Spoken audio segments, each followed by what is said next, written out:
voie să încep prin prezență. Mânzână Ion, prezent. Domnul Bughiu Adrian Dumitru. Prezent. Domnul Nicolescu Marius Corinel. Prezent. Domnul Băguceanu Mihail Dorin. Nu e conectat. Domnul Cârstea Adrian Ștefan, punctul 31, vom lua act de faptul că domnia sa a primit o dregătorie importantă la nivelul Guvernului României. Nu e conectat nici dânsul. Doamna Cătănescu Maria. Doamna Cătănescu. Domnul David Bogdan Angelin. Prezent. Domnul David Emilian. Prezent. Domnul Deaconescu Valentin Ion. Prezent. Domnișoara Eftenie Diana Elena. Prezentă. Domnul Enache Valentin Viorel. Prezent, prezent. Domnul Ghiță Cosmin Constantin. Prezent. Domnul Giucla George Dan. Prezent. Domnul Grecu Dumitru. Prezent. Domnul Iacșa Aurel. Prezent. Domnul Iana Ion. Domnul Iana. Domnul Ilie Ion. Prezent, Iana. Doamna Ionescu Marilena Steluța. Prezent. Domnul Istrate Ion. Domnul Ivan Marius Bogdan. Prezent. Domnul Manole Nicolae Marius. Prezent. Domnul Mândro Cătălin Viorel. Prezent. Domnul Negoescu Vasile. Prezent. Domnul Nițescu Elodor Olavi. Da, se aude. Prezent. Doamna Nicolescu Nicoleta Tatiana. Prezent. Domnul Păcu Marius. Prezent. Doamna Popa Elena Cristina. Prezentă. Domnul Popa Florentin Marius. Prezent. Domnul Postenicescu Marius Dorel. Domnul Sofianu Narcis Ionuț. Prezent la mine. Bun. Domnul Ștefan Alexandru Mihai. Prezent, bună ziua. Domnul Tica Manuel. Prezent. Bună ziua. Domnul Tudose Nicolae. Prezent. Doamna Tucturel Iuliana Maria. Și domnul Zidaru Cristian George. Prezent, bună ziua! Vă mulțumesc. Ajuți, da? Stimați colegi, suntem în quorum, putem începe ședința. Înainte de a trece la votarea ordinii de zi, vreau să vă propun completarea ordinii de zi cu următoarele proiecte de hotărâre. Punctul 30. Proiect de hotărâre privind aprobarea indicatorilor tehnico-economici și a documentațiilor tehnico-economice, studiu de fezabilitate actualizare, studii de teren actualizate și documentații pentru obținerea copiilor avizelor prevăzute în certificatul de urbanism de vid general actualizat pentru obiectiv de investiții, POT PDG 703H, Curtea de Argeș, DN7C, Valea Danului, CEPA, kilometru 0597, lungime 150 de metri, în comuna Valea Danului. Și punctul 31, completare, pe ordinea de zi, proiect de hotărâre privind încetarea de drept a mandatului de consilier județean al domnului Cârstea Adrian Ștefan. De asemenea, propun amânarea punctului 5 al ordinii de zi, proiect de hotărâre privind desemnarea 6 consilieri județeni ca membri ai autorității teritoriale de ordine publică, ca urmare a... Poftiți? Ca urmare a deciziilor luate la nivelul comisiei, trebuie să rediscutăm această problemă. Eu știu că prezența consilierilor în ATOP este o prezență voluntară. Oamenii vor să facă treabă, în niciun caz nimeni nu urmărește o latură materială.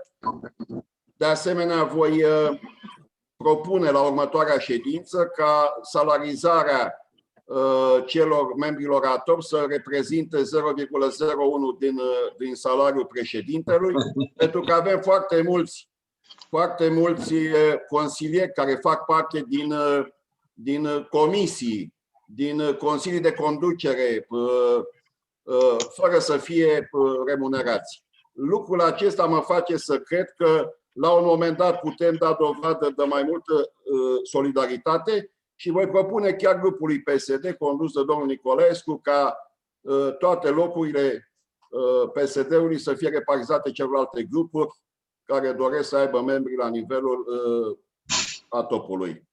Deci propun amânarea punctului 5 pe ordinea de zi. A suportat foarte multe comentarii, inclusiv trimiterea unor reclamații la nivelul instituției prefectului. Este foarte bine, sigur, suntem pentru legalitate. Aș vrea să văd totuși tot la fel din solidaritate, din ceea ce reprezintă Consiliul, din ceea ce reprezintă Consiliul Județean, să vedem și ce demersuri s-au făcut la nivelul Guvernului României pentru a primi sume în județul Argeș, în cadrul bugetului consolidat al României, ținând cont de faptul că, din analizele făcute la această oră, județul Argeș va primi mai puțin cu peste 400 de miliarde față de bugetul anului 2020. Ținând cont de toate aceste lucruri și faptul că am vorbit foarte mult, vă supun această ordine de zi cu eliminarea punctului 5 din ordinea de zi. Cine se abține? Cineva împotrivă? Nu? Vă mulțumesc. Trecem la ordinea de zi.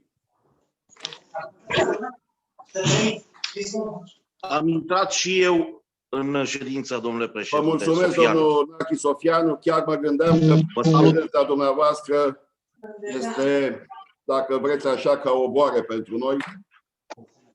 Vă mulțumesc. Și eu am intrat, Bărduceanu. Vă mulțumesc și dumneavoastră. Să sperăm că după ce facem vaccinul acesta sau cei care au câștigat totuși prin boală imunitate, ne vom revedea și la nivelul țării. Să ne mai vedem cum arătăm, cum ne-am mai schimbat, ce s-a mai întâmplat cu noi în perioada aceasta. Domnule președinte, Vă rog. o secundă, Iana sunt. Ar fi bine totuși ca ședința de buget să o facem în sală, să nu o facem tot online. Vom încerca, sigur că da, vom cere și aprobări din Mărețul Olimp să vedem dacă ne încadrăm pe lege, pentru că vom avea nevoie și de aparatul de specialitate la votarea bugetului. Sunt de acord cu dumneavoastră, domnul Iana. Să sperăm că în 2 luni de zile, lucrurile vor intra totuși într-o normalitate și accept cu cea mai mare plăcere ideea aceasta de a ne vedea Mulțumesc frumos. face to face. Vă mulțumesc. Ordinea de zi. Proces verbal al ședinței ordinare, punctul 1. A CJ Argeș, data 29/01/2021. Discuții, comentarii, abțineri, voturi împotrivă. Vă mulțumesc. Punctul 2. Proces verbal al ședinței extraordinare a Consiliului Județean Argeș din data de 9/2/2021. Comentarii, discuții, abțineri, voturi împotrivă. Vă mulțumesc. Punctul 3. Proiect de hotărâre privind aprobarea regulamentului de organizare și funcționare a CJ Argeș. Discuții. Voturi împotrivă, abțineri. Vă mulțumesc. Punctul 4. Proiect de hotărâre privind aprobarea regulamentului cuprinzând măsurile metodologice, organizatorice, termenele și circulația proiectelor de hotărâre ale autorităților deliberative în cadrul sferelor de competență. Discuții. Abțineri, propuneri. Vă mulțumesc. Punctul 5 a fost scos de pe ordinea de zi. Punctul 6, care devine punctul 5. Proiect de hotărâre privind desemnarea a 2 consilieri județeni ca membri în Comisia de Evaluare a Performanțelor Profesionale Individuale Secretarului General al Județului Argeș, domnul Voica Ionel, pentru perioada 1/01/2020, 31/12/2020. Comentarii, abțineri, voturi împotrivă, vă mulțumesc. Avem o propunere de la PNL. Domnul Postelnicescu Marius. Da. Păi este. Deja propunerea au fost discutate. Domnul Negoescu și domnul Postelnicescu Marius. Deci au fost propunerile făcute și acum votăm decât proiect de hotărâre privind desemnarea celor 2. Vă mulțumesc. Punctul 6. Punctul 7, care vine punctul 6. Proiect de hotărâre privind aprobarea plății cotizației către Uniunea Națională a Consiliilor Județeni din România anul 2021. Discuții. Voturi împotriva, abțineri. Vă mulțumesc. Punctul 7. Proiect de hotărâre privind aprobarea plății cotizației pentru adunarea regiunilor europene pe anul 2021. Discuții, propuneri, abțineri, voturi împotrivă, vă mulțumesc. Punctul 9. Proiect de hotărâre privind aprobarea plății cotizației pentru Asociația Internațională a Regiunilor Francofone pe anul 2021. Aveți propuneri? Nu. Voturi împotrivă? Nu. Punctul 10, care devine punctul 9. E un proiect de hotărâre privind încheierea unui acord de colaborare între Județul Oaia și Federația Română de Caiac Canoe. S-a propus introducerea unui aliniat la articolul 4 din acordul de colaborare între Județul Oaia și Federația Română de Caiac Canoe cu următorul cuprins. Bugetul alocat mesei festive de protocol va fi aprobat printr-o hotărâre ulterioară a Consiliului Județean. Cu amendamentul, făcând legătura cu cele spuse la începutul ședinței, tot în funcție de bugetul pe care îl vom avea la dispoziție. Sunteți de acord cu amendamentul acesta? Da. Da. Votăm, deci cu acest amendament, punctul 10, care a devenit punctul 9.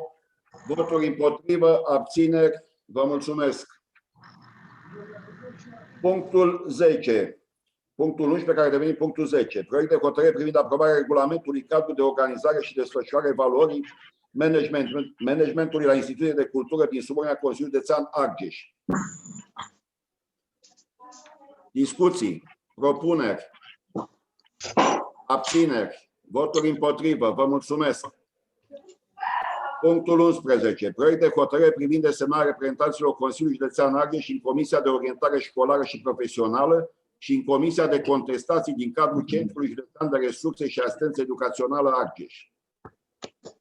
Voturi împotrivă, abțineri, vă mulțumesc. Punctul 12. Proiect de hotărâre privind aprobarea costului mediu lunar de întreținere și a contribuției lunare de întreținere datorate de beneficiarii serviciilor utilizate de Unitatea de Asistență Medico-Socială în anul 2021. Discuții.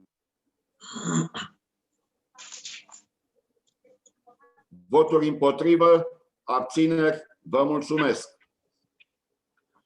Proiect de hotărâre privind aprobarea costului mediu lunar de întreținere și a contribuției lunare de întreținere datorate de beneficiarii serviciilor furnizate de Unitatea de Asistență Medico-Socială de Dulești anul 2021. Da. Vă rog. Auziți? Da. Am vrut să intervin și mai devreme, din păcate am avut microfonul închis, îmi cer scuze. Este vorba de toate aceste unități de asistență medico-socială. Eu am făcut o analiză. Este vorba de 4,5 milioane de euro bugetul pentru aceste unități. Este vorba de 218 angajați, deci posturi care sunt aprobate prin Consiliul Județean pentru o capacitate de 283 de paturi, ceea ce înseamnă enorm de mult. Este vorba de cheltuieli cu salariile care reprezintă între 65 și 70% din totalul bugetului acestor unități. Vreau să vă spun că la acest preț care este propus de aceste unități, care variază între 6.198, 6.200 și 8.000 de lei pe pat, eu închid hotelul Valea Cupești de 4 stele astăzi și preiau toți acești asistați la un preț cu 20% mai mic decât este aici. Deci, una peste alta, vreau să vă spun că sunt niște cheltuieli enorme. E adevărat, e o activitate social-medicală, dar sunt niște cheltuieli enorme și am propus în comisie ca toate aceste unități să fie comasate într-una singură, să aibă o singură conducere, să aibă posibilitatea de a face achiziția doar printr-o singură unitate, să toată partea de personal TESA să fie optimizată, să se reducă numărul de persoane, pentru că, din punctul meu de vedere, sunt niște cheltuieli nejustificat de mari, mai ales că anul trecut jumătate din pacienții acestor unități au decedat. Deci, este foarte important de făcut o analiză a activității acestor unități de asistență medico-socială. Vă mulțumesc. Bun, domnul, alte? Dacă îmi permiteți, domnul președinte. Vă rog. Referitor la ce a spus domnul Grecu, nu vreau să intru în contradicție cu dânsul, dar părerea mea este că ar trebui ca dânsul personal, că nu-l oprește nimeni, să meargă în aceste centre să vadă câtă muncă este și câtă muncă. Eu știu foarte bine, de-a lungul timpului, am fost în toate centrele, și de copii, și de cei în vârstă, și de cei cu probleme psihice și așa mai departe. Este o muncă enormă. Orice salariu, să știți că nu acoperă stresul pe care îl are personalul și munca pe care o duce zi de zi. Eu aș vrea ca în toate comisiile, cel puțin președinții, să meargă în vizită cu președintele nostru de la Comisia de Protecție Socială sau împreună cu unul din membrii să vedem ceea ce se întâmplă acolo și cât efort și câtă muncă să depune. Vă mulțumesc. Eu vă mulțumesc, domnule Iacșa. Vă rog. Vă rog. Cine mai dorește? Dacă se poate. Stați că am scris domnul Sofianu. Stați puțin.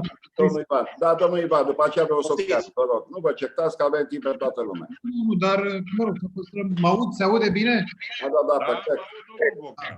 Bun, am să completez puțin ceea ce a spus domnul Grecu și am să fac o propunere concretă referindu-mă și la ceea ce a spus domnul Iacșa. În primul rând, aș vrea să fiu un pic mai concret, că noi suntem acum la punctul care a devenit 13, punctul 14 pe ordinea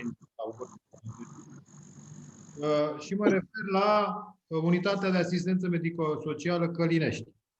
Ca să înțelegem mai clar cum stau lucrurile, aici avem un buget pentru anul 2021 de 3.300.000 de lei la un număr de paturi preconizat a fi umplute. Deocamdată am înțeles că s-a modernizat acest stabiliment, dar nu până anul acesta, până la momentul vorbirii, avem 24 de paturi. Dar haideți să luăm în considerare ceea ce va fi, deci 35 de paturi. Avem 300.000 de lei pentru 35 de paturi. Asta înseamnă un buget de 8.000 de lei, aproximativ 8.000 de lei pe lună. Orice stabiliment privat, orice om care se duce la un stabiliment privat nu plătește, oricât de bun ar fi, oricât de ce servicii medicale ar primi, nu plătește mai mult de 2.000-3.000 de lei maxim lunar. E o diferență, din punctul nostru de vedere, chiar șocantă, de la 2-3.000 de lei la 8.000 de lei. Asta pe de o parte, iar pe de altă parte, iar foarte cu semn de întrebare numărul de angajați. Anul trecut, acest stabiliment a avut 24 de paturi care nu au fost ocupate în totalitate și a avut 22 de angajați. Iar sunt niște cifre care, din punct de vedere al oricărui privat, frizează logica. Înțeleg, e muncă foarte mult acolo, dar totuși discutăm de 22 de angajați pentru 24 de paturi care, repet, pe cifrele care ne-au fost prezentate, nu au fost ocupate în totalitate.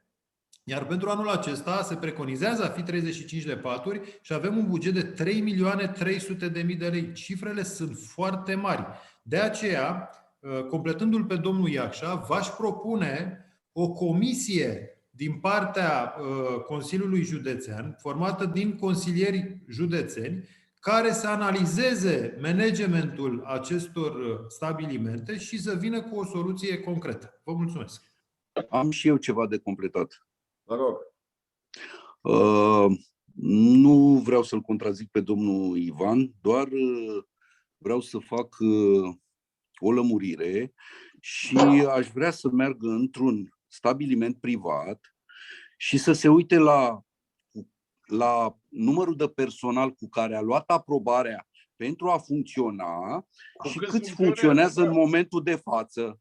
Și o să constatați, surprinzător, că la privat suma pe care o plătesc oamenii este într-adevăr de 2.000-2.500, sunt și cazuri de 4.000, dar personalul aferent acestui stabiliment este cu mult subdimensionat. Iar calitatea serviciilor, dați-mi voie să vă spun că am trecut prin așa ceva, este de proastă calitate. Ca să nu mai vorbesc de partea de alimentație și celelalte lucruri. Deci, dacă vreți să facem această comisie, haideți să începem cu privatul, să ne uităm întâi ce este pe la privat. Că tot timpul facem această comparație. Da, privatul bagă în buzunar în detrimentul pacientului. Cam asta este diferența. Mulțumesc. Vă mulțumesc și eu, domnul Pârvu. Dacă îmi permite și mie. Vă rog, domnul Sofianu. Vă mulțumesc și vreau să încep prin a-l asigura pe domnul Marius Pârvu că este unul dintre preferații mei și întotdeauna îi voi ceda, să zic... Scuzați-mă, n-am... Nicio problemă. Ce vreau să vă spun este că relația aceasta sau comparația, mai bine zis, între privat și instituțiile de stat, să știți că nu e chiar atât de rea cum încercați să o prezentați. Eu, dacă vreți să vă fac o comparație cu privatul, vă pot invita într-un spital privat la Râmnicu Vâlcea, care este manageriat din întâmplare de fratele meu, să facem o comparație între acel spital cu locuri plătite tot de la Casa de Asigurări de Sănătate și oricare dintre spitalele din județul Argeș. Și o să vedeți că nu vorbim nici despre hrană proastă, iar condițiile de cazare sunt de minim 3 stele. În altă ordine de idei, sunt de acord cu ceea ce spune domnul Iacșa. Acolo când vorbim despre personal care lucrează direct cu pacienții până la urmă, da? Că sunt niște situații medico-sociale. Sunt convins că este vorba de multă muncă și de o muncă destul de stresantă. Însă mi se pare foarte corect observația și a domnului Grecu și a domnului Ivan, în sensul că la aceste unități, raportat la, să spunem așa, competența lor totală în județul Argeș, cred că s-ar putea regândi cel puțin zona de vârf a organigramei, să avem maxim un manager care să le coordoneze, să avem maxim un departament care se ocupă, sau niște persoane care se ocupă de achiziții într-un singur loc și așa mai departe. Mi se pare că prea încercăm să facem, nu știu cum să vă spun, organigrame cât mai pompoase pentru unități cu un număr de personal destul de scăzut. Și aici, făcând o comparație, mi-amintesc niște titluri pe care și le arogau unii care aveau 2-3 hectare și se considerau conți prin Italia. La fel și aici, inclusiv mă uitam la nu știu ce instituție de cultură, câțiva angajați sub 10 cu manager. Cred că și la cultură ar trebui făcută o reorganizare din acest punct de vedere și la unitățile de asistență socială și așa mai departe. Dar cel mai bine este să lucrăm în comisii, să ne convingem unii pe alții de justețea cel puțin parțială a opiniilor pe care le expunem și în consecință să acționăm. Sunt de acord cu comisii, repet, de analiză și la aceste unități și la cele de cultură. Vă mulțumesc. Dacă ați epuizat... Am terminat. Da, domnule Iacșa. Sunt de acord cu domnul Sofianu să îmbunătățim activitatea, să mergem să vedem și oricât e nevoie, de exemplu, în țările care ne sunt frați, Suedia, Franța și asta, 80% din buget să ducă protecție socială.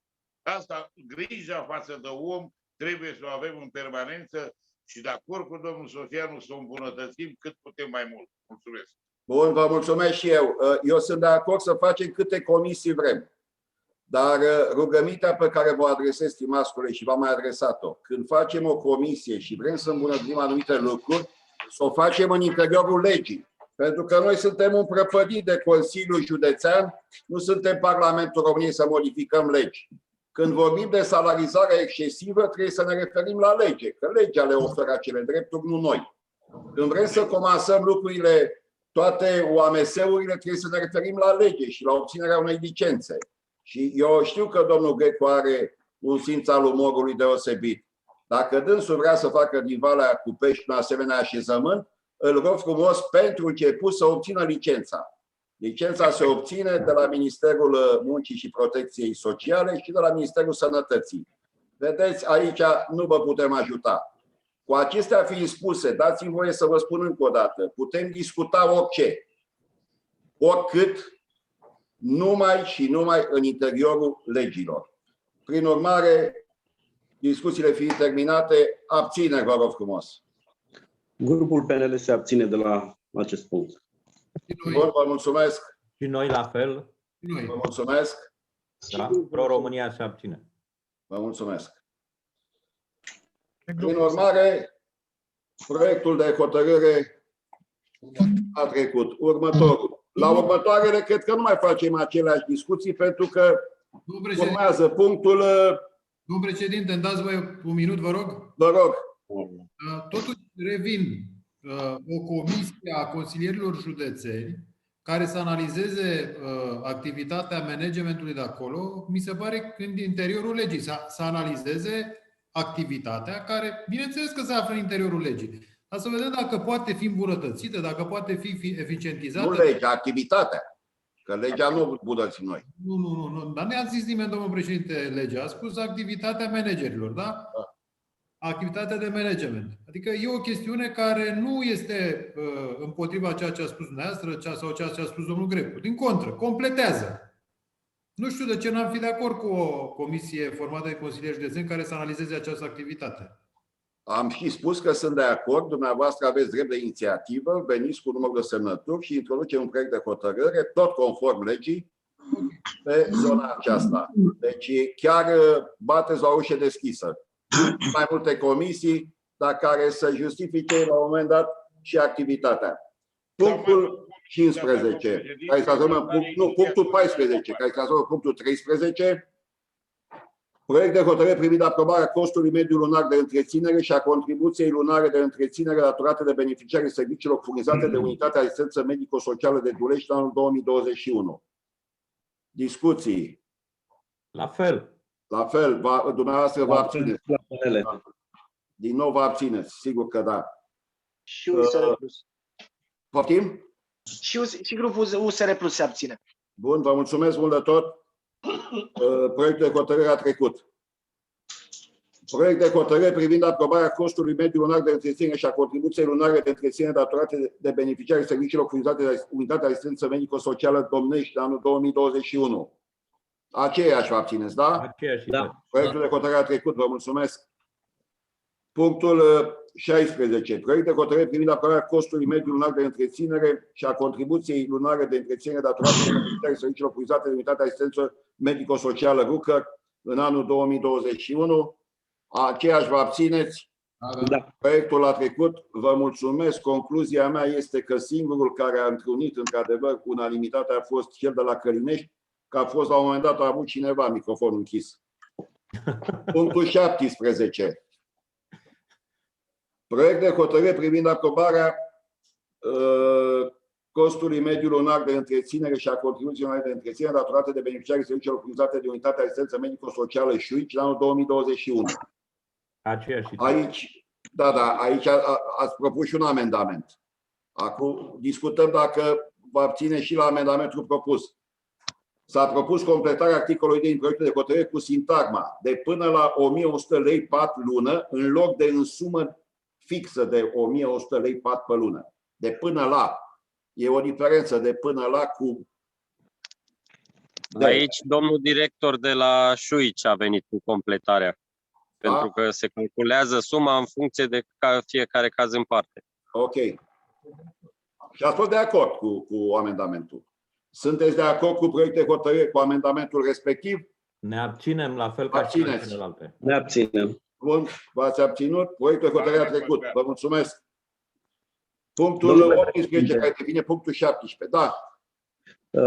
Eu înțeleg că ședințele online sunt mai rapide, să zic așa. Noi ne-am abținut la absolut toate punctele, începând de la punctul 13, care a devenit punctul 12. Nu, de la punctul 14, care se referă la costul mediu lunar. Și îi dau dreptate domnului Iacșa, pentru că trebuie să ne gândim la un trai mai bun sau, eu știu, o întreținere mai bună a celor care se internează acolo, dar asta nu se poate face decât cu reducerea cheltuielilor pe salarizare și funcționare. Domnul Popa, cu tot respectul, noi nu putem interveni asupra salarizării care este stabilită de legiuitor. Am înțeles, nu la asta m-am referit. M-am referit la ce spunea domnul Sofianu vis-a-vis de o structură centralizată a acestor centre. La fel v-am explicat că nu putem să facem o structură centralizată atâta timp cât licențele de funcționare sunt individualizate.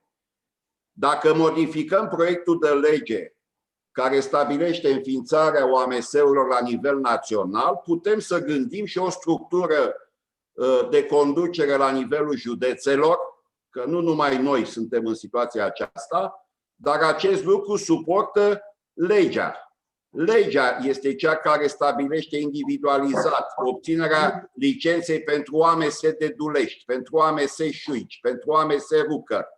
V-am spus, noi, din păcate, pentru noi, nu suntem legiuitori aici. Suntem cei puși în situația în care să respectăm legea. Sigur că propunerea dumneavoastră e plăcută și pentru mine. Adică îmi dau seama că aceste costuri ar fi diminuate. O singură aprovizionare, un singur directorat, o singură instituție, un compartiment juridic, lucrurile ar funcționa așa cum doriți dumneavoastră. Dar una e ce putem face noi și una este ce ne dă voie legea. În regulă, domnul președinte. Atunci, haideți să facem această analiză în comisie, să propunem niște măsuri, iar dumneavoastră, ca un vizionar și un om pragmatic deosebit, să luați această inițiativă în Asociația Consiliilor Județene și să promovați o completare la lege care să spună că aceste unități se pot asocia sub o conducere unică, gen, eu știu, nu știu, ca și în zona privată, să zic așa. Domnul Grecu, eu aș merge până acolo încât să-i obligăm, nu să le lăsăm la liberul lor opțiune dacă vor să-i obligăm. E corect. Obligăm, da, prin lege. Sigur. Da, corect. Ideea este că trebuie să fim atenți la modul în care se cheltuie banii, mai ales în contextul pe care dumneavoastră deja ni l-ați prezentat, că bugetul Consiliului Județean va fi mult diminuat. Deci, cu atât mai mult ar trebui să avem grijă de modul în care cheltuim acești bani. Eu vă mulțumesc pentru că bateți la o ușă deschisă. Aici chiar mă regăsesc și dacă voi avea posibilitatea, voi susține toate aceste demersuri.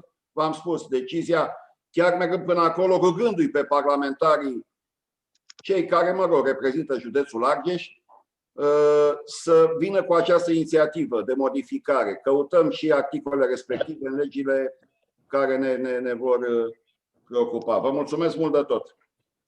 Mergem mai departe. Punctul 18, care devine punctul 17. Proiect de hotărâre privind aprobarea raportului referitor la stadiul realizării măsurilor din planul de menținere a calității aerului în județul Argeș 2020-2024 pentru anul 2020.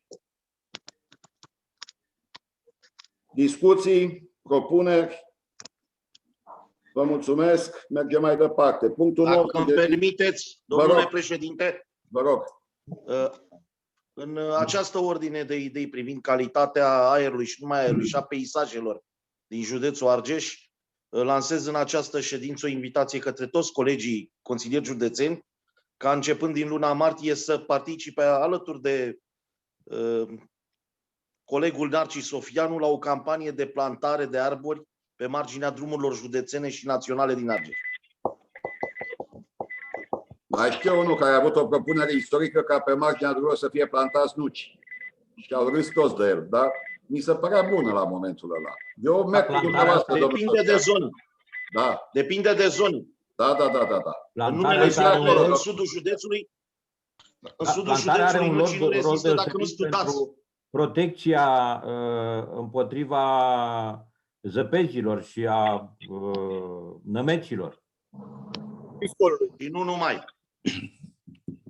Domnul Sofianu, voi fi invitatul dumneavoastră. Vă rog frumos să mă anunțați din timp. E o onoare și o plăcere, domnule președinte. Cu stimă.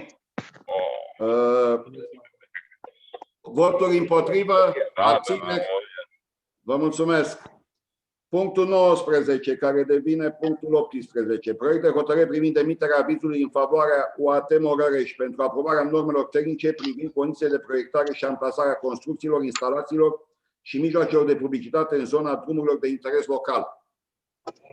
Discuții, propuneri, voturi împotrivă, abțineri, vă mulțumesc. Punctul 20 devine punctul 19. Proiect de hotărâre privind aprobarea devizului general actualizat pentru obiectivul de investiții modernizare TG 700A, Ciupa Rătești, kilometru 33 plus 030, 35 plus 696. Discuții? Domnule președinte. Vă rog. Iana, sunt și vreau să vă semnalez o problemă. Nu vorbesc pe tema acestui proiect de hotărâre, dar pentru că e în discuție un drum județean, vreau să vă semnalez o problemă care o avem pe drumul județean 738 în satul Drăghi, acolo unde e drumul rupt, în punctul Broasca. Am semnalat și în comisie în ședința trecută, i-am spus personal doamnei Nicolau să meargă până acolo. Trebuie făcut un parapet, că e un caz foarte grav. Mă rog, o mașină sau o căruță sau un om ar putea cădea acolo, o să avem probleme. Doamna Iana, dacă este vorba de drumul acela unde s-a început consolidarea malurilor de către apelor române, situația, noi nu putem interveni decât la momentul la care regia își va duce la bun sfârșit investiția pe care o are în acea zonă. Eu știu că situația este dramatică acolo, dar că începutul trebuie făcut de altcineva. De asemenea, va lua cunoștință domnul Iana că în proiectul de buget pentru anul 2021, prin bunăvoința conducătorilor noștri, deși la început ne-a fost repartizată o sumă, da? Mă rog, în proiectul inițial de buget, pentru ceea ce înseamnă drumuri județene, în Parlament, județul Argeș a primit suma, a apărut diminuată cu vreo 80 de miliarde. E o situație la care, știți, și eu aș vrea mâine să reușesc performant să fac toate drumurile. Problema este cu ce? Dar aici, la dumneavoastră, v-am spus, situația nu ține neapărat de noi. Vom interveni acolo în prima secundă în care alte instituții ale statului își vor duce la bun sfârșit. Bun, să înțeleg că acum drumul nu se află în administrarea noastră? Ba da, dar orice intervenție acolo este ca intervenția din construcția cetății, construcția catedralei de la Curtea de Argeș. E ca meșterul Manole. Ce punem astăzi se dărâmă mâine. Dacă nu se face lucrarea aceea de susținere a malurilor, care nu este atributul nostru, orice intervenție a noastră înseamnă cheltuirea în zadar a banilor publici, de care vorbeam înainte. Pe de o parte vorbim de cheltuirea eficientă a banilor publici, pe partea cealaltă venim și spunem că putem să facem. Domnul președinte, eu zic că acolo, un parapet metalic, nu, pentru a proteja, Doamne ferește, ca o mașină sau un om sau o căruță să cadă în prăpastia aia, nu înseamnă o cheltuială în zadar a banului public. Asta vreau să vă rog. Parapetul de care faceți dumneavoastră vorbire a mai fost pus, dacă înaintează, lucrarea înaintează. O să punem și parapetul. Da? Vă mulțumesc și pentru că știu că în atenția dumneavoastră și ca prioritate se află infrastructura rutieră, aș dori să poate anul acesta să reușim să asfaltăm cei 3,7 km de drum de pământ între cele două sate, Drăghici și Jugur, legând cele două comune, Mihăiești și Poienarii de Mușcel. Cu cea mai mare plăcere în funcție de bugetul pe care îl vom avea la dispoziție, domnul Iana. Și închei cu rugămintea să aveți în vedere și drumul 735, Câmpul Lung, Bughea, Albești, care nu l-am văzut prins acolo în... Asta pentru că drumurile de care facem vorbire în aceste proiecte de hotărâri sunt proiecte aprobate în PNDL 2 în anii trecuți. Vă mulțumesc. Și eu vă mulțumesc. Voturi împotrivă. Abțineri. Vă mulțumesc. Proiect de hotărâre privind aprobarea devizului general actualizat pentru obiectivul de investiții modernizare DG 703B, Șerbănești Siliștea, kilometru 70 plus 410, 77 plus 826, lungime 7416 în comunul Rociu Căteasca, cofinanțat prin PNDL, cofinanțare Consiliul Județean. Discuții, propuneri, voturi împotrivă, abțineri. Vă mulțumesc. Punctul 21, 22, care devine 21. Proiect de hotărâre privind atribuirea în folosință cu titlu gratuit doamnei Simona Bucra Oprescu, deputată de Argeș, a unui spațiu situat în Cita Palatului Administrativ. Discuții, propuneri. Aș spun doar un singur lucru. Vă rog. Din câte știu, Palatul Administrativ urmează să fie reabilitat. Da, domnul Popa, e foarte bună comentarea dumneavoastră. În momentul în care va începe reabilitarea, o să-i cerem doamnei Simona Bucura să părăsească clădirea. Pentru că așa vom face cu toate instituțiile care își mai desfășoară activitatea pe aici. Vă mulțumesc pentru această completare. Eu știu că în momentul în care proiectul de reabilitare intră în vigoare, nu mai poate fi făcut niciun fel de contract de închiriere sau comodat. Păi încă nu s-a semnat. Domnul, încă nu s-a semnat. Aveți dreptate. O prelungire. Acum este o prelungire până la data la care semnăm contractul. Atunci când o să ia contractul, out. Am înțeles, deci se face această mențiune. Bun, bun. Vă mulțumesc. În altă ordine de idei, numai puțin, domnul președinte. Vă rog.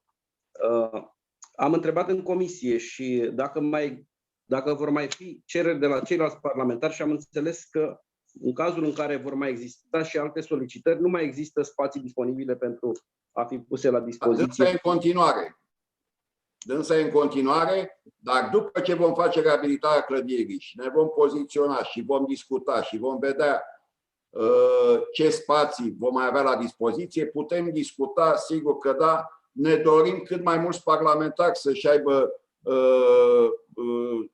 spațiu de muncă în Consiliul Județean, gândindu-ne la o viitoare colaborare. Avem mare nevoie de domniile lor pentru amendamente la nivelul bugetelor, al legilor de care vorbeam înainte, la nivelul Parlamentului României. Și ne gândim că această colaborare poate fi indiferent de culoarea politică, pentru că e în interesul județului Argeș și toți și-au obținut mandatele aici, în județul acesta. Deci suntem deschiși la orice propunere de tipul acesta. Voturi împotrivă. Abțineri. Vă mulțumesc. Punctul 23 devine punctul 22. Proiect de hotărâre privind constituirea dreptului de administrare în favoarea DGASPC Argeș asupra unui imobile, clădiri și teren în care se desfășoară activitatea complexului de servicii comunitare pentru copii cu dizabilități Câmpul Lung, aflat în domeniul public al județului Argeș. Discuții, propuneri, voturi împotrivă. Vă mulțumesc. Punctul 24 devine punctul 23. Proiect de hotărâre privind constituirea dreptului de administrare în favoarea unității de asistență medico-socială Călinești asupra imobilului teren în suprafață 446 metri pătrați. Discuții, propuneri, voturi împotrivă. Vă mulțumesc. Punctul 25 devine punctul 24. Proiect de hotărâre privind aprobarea statului de funcție al regiei de administrare a domeniului public și privat al județului Argeș. S-a completat cu sintagma la nivelul comisiei, cu mențiunea că posturile vacante nu vor fi scoase la concurs în anul 2021. Iată că noi, Consiliul Județean Argeș, nu numai că nu respectăm vocea Parlamentului României care ne spune de deblocarea tuturor posturilor pe perioadă de 6 luni de zile, veni și cu această sintagmă cu care eu sunt de acord. Stimați colegi. Discuții, propuneri, pentru că tot vorbim de economie, nu vom fi de acord într-adevăr ca să ocupăm posturile acestea vacante cu personal TESA. Da? Personal așa cu cât ca mai avem nevoie. Discuții, propuneri, voturi împotrivă, vă mulțumesc. Proiect de hotărâre privind aprobarea statului de funcție a Școlii Populare de Arte și Meserii Pitești, cu sintagma, propunere la nivelul comisiei, mențiunea că posturile vacante vor fi ocupate prin concurs în limita bugetului de venituri și cheltuieli pe anul 2021. Sigur că da, ei obțin și foarte multe venituri pe autofinanțare, da? Și se adresează unei categorii cu toții foarte mult. E vorba de copiii noștri. Discuții? Propuneri? Domnule președinte. Vă rog. Vocea noastră aici... e foarte autorizată că sunteți în domeniu. Vă mulțumesc frumos. Vreau doar să vă sesizez că avem aici un compartiment de păstrare și promovare a culturii tradiționale. Cel de cercetare care a venit la Școala Populară după ce a fost desființat fostul centru. Da. Prin înființarea noului Centru Cultural Județean, acolo avem un ansamblu profesionist, o instituție de spectacole, care nu se mai ocupă de mișcarea de amatori, de formațiile artistice, de revigorarea activității culturale din căminele culturale din localități. Și ar trebui ca acest segment, acest compartiment care funcționează sub tutela Școlii Populare, la ora actuală văd că e decât un singur post ocupat, 2 avem vacante, pe viitor să avem în vedere să revigorăm, ca să putem revigora și mișcarea de amatori din județul Argeș. Eu sunt de acord cu dumneavoastră. Urmează ca propunerile viitoare să vină din partea dumneavoastră, să rediscutăm întregul sistem cultural finanțat de la bugetul Consiliului Județean, domnul Iana. Vă stăm la dispoziție și pe această temă. Vă mulțumesc și eu să vin cu propuneri și cu sugestii și ca să nu mai intervin la punctul următor, am văzut că la Centrul Cultural din Ulipati nu există practic niciun specialist. Avem doar TESA și nu știu exact cum se poate desfășura acolo o activitate culturală fără a avea specialiști. De asta vă propun, nu știu, și acolo trebuie făcut ceva. Dumneavoastră, probabil că aveți în vedere pentru viitor. Da. Domnul Iana, vă spun ceva în premieră. Am în vedere în viitor, exact cum spunea și la început, la un moment dat, domnul Grecu, ca Centrul de Cultură din Ulipati să fie administrat de către Muzeul Județean Argeș. Adică prea multe structuri de conducere, domnul Grecu. Uitați că venim în întâmpinarea propunerilor dumneavoastră. Da, este o propunere interesantă, mai ales pentru faptul, domnul președinte, că am înțeles de la ieri în ședința de comisie de la domnul manager că acolo a rămas doar stadiul de muzeu. De aceea nu avem decât compartimentul economic și cel de achiziții care funcționează și nu avem niciun specialist cultural. Și atunci e foarte bine. Vă mulțumesc. Va redeveni secția Muzeului Județean. Da. Deci va fi o secție a Muzeului Județean exact în ceea ce am discutat atâta timp la nivelul AMS-urilor. Aici decizia ne poate aparține nouă.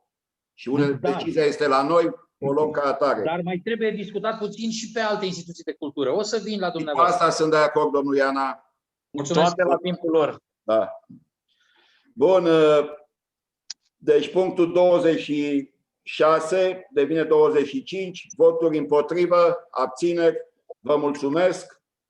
S-a discutat și de punctul 27, care devine 26, statul de funcții Centru de Cultură din Ulipati. Voturi împotrivă, abțineri, vă mulțumesc. Punctul 28, care devine punctul 27, proiect de hotărâre prin modificarea hotărârii Consiliului Județean numărul 117 din 30.04.2020, privind aprobarea cuantumului taxelor și tarifelor locale și se vor aplica începând cu anul fiscal 2021. Discuții, propuneri, voturi împotriva, abțineri, vă mulțumesc. Punctul 29, ați luat cunoștință de raportul președintelui Consiliului Județean Argeș de anul 2020. Așteptăm criticile dumneavoastră. Am început prin a vă solicita și vă adresa rugămintea ca să venim cu un nou punct 30 în situație excepțională, proiect de hotărâre privind aprobarea indicatorilor tehnico-economici și a documentațiilor tehnico-economice, studii de fezabilitate, actualizare, studii de teren actualizate și documentații pentru obținerea acordurilor avizelor prevăzute în certificatul de urbanism de vid general actualizat pentru obiectivul de investiții POD, PDG 703H, Curtea de Argeș, GN7C, Valea Danului CEPAC, kilometru 0 plus 579, lungime 152 metri, localitatea Valea Danului, este celebrul pod de la Valea Danului. ca oameni care ați făcut teritoriul, știți despre ce vorbim, este un pod vechi de 100 de ani, trebuie făcut. PNDL 2 să trăiască. Discuții, propuneri, voturi împotrivă, abțineri, vă mulțumesc. Și punctul 31, care devine punctul 30, proiect de hotărâre privind încetarea de drept a mandatului de consilier județean al domnului Cârstea Adrian Ștefan. Îi mulțumim pentru tot ce a făcut în această perioadă alături de noi. Îi urăm succes acolo unde va dori să performeze în viitor. Ce să vă spun, e bine când mai pleacă și din rândul noastre câte unul într-o funcție și o regătorie mai înaltă la nivel de București, dar să nu uite de unde a plecat. Ăsta e cel mai important lucru. Cu acestea fiind spuse, dați-mi voie să vă mulțumesc, să vă urez o zi plăcută, plină de satisfacții. Ne vedem la următoarea ședință și nu uitați că vă stăm la dispoziție în fiecare zi pentru discuții. Cei care doresc lucrul acesta, suntem aici, disponibili să discutăm orice problemă propusă de dumneavoastră pentru a o lua în calcul pentru viitoarele proiecte de hotărâre. Vă mulțumesc, o zi bună! La revedere! O zi bună! La revedere!